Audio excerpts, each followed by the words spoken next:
Hello बच्चों, let's see the question. और question है a muon atom. A muon is an unstable elementary particle whose mass is 207 multiplied by mass of electron. Mass of electron से इतना ज़्यादा है जिसका charge plus ई या minus ई है। ए नेगेटिव म्यून, मतलब उस टाइम हम नेगेटिव म्यून की बात कर रहे हैं, जो एक प्रोटॉन ने पकड़ लिया और एक नया एटम बना दिया जिसका नाम हो गया Munich atom. This atom follows Bohr's quantisation condition. बस यहीं से अपना पूरा का पूरा क्वेश्चन सोल्व होगा। क्वेश्चन पूछ रहा है अपने को what is the ionisation energy of the atom.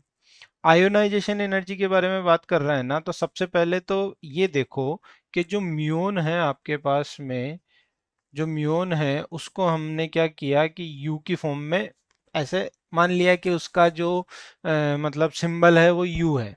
ठीक है, तो हमारे पास में मास ऑफ म्यून कितना है? मास ऑफ म्यून है मेरे पास में 207 multiplied by mass of electron. और चार्ज ऑफ म्यून क्या है मेरे पास में? चार्ज ऑफ इलेक्ट्रॉन के बराबर ही है, वो तो कोई दिक्कत नहीं। अब उसको एक प्रोटॉन ने पकड़ा और एक एटम बना दिया, यानी हाइड्रोजन लाइक एटम बन गया वो। ठीक है, बस उसमें इलेक्ट्रॉन की जगह म्यून पार्टिकल प्रेजेंट है, ऐसा सोचना है अपने को। तो जब हाइड्रोजन लाइक एटम है तो अगर बोहर की क्वांटाइजेशन कंडीशन को वो फॉलो कर रहा है तो आयोनाइजेशन एनर्जी क्या होगी? तो according to Bohr's condition, according to Bohr's quantisation condition, ionisation energy का फॉर्मूला क्या होता है? आयोनाइजेशन एनर्जी का फॉर्मूला होता है हमारे पास में 2 पाई स्क्वायर एम, मास यानी mass of electron, Z square E की पावर 4 डिवाइड बाय होता है ब्रैकेट 4 पाई एप्सिलॉन नॉट का स्क्वायर। ठीक है, जिसे हम क्या लिखते हैं? के लिखते हैं एन स्क्वायर और एच स्क्वायर। ये फॉर्मूला होता है जिसे अल्टीमेटली हम क्या लिख देते हैं बाद में सब वैल्यू पुट करके 13.6 multiplied by Z square by N square electron volt, ऐसा लिख देते हैं ना।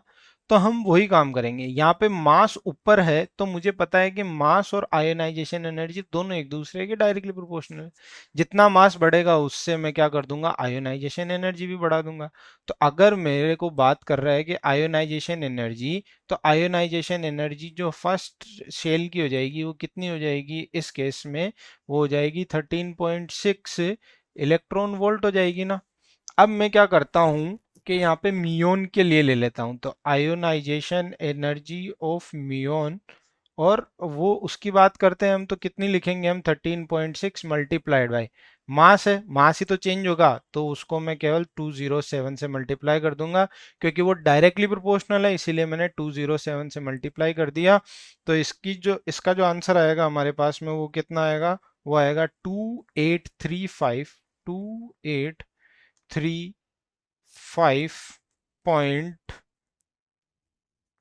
Electron volt. क्या ऐसा कोई आंसर दिख रहा है क्या? ये दिख रहा है ना डी ऑप्शन पर, वो किलो इलेक्ट्रॉन वोल्ट में है ना, तो 2.83 या 84 कर दूंगा ना, यहाँ पे 5 है तो 2.83, या फिर इसे मैं लिख सकता हूँ 2.84 किलो इलेक्ट्रॉन वोल्ट। ठीक है, तो ये अपना ऑप्शन डी हो गया correct. I hope you understood it very well. Best of luck.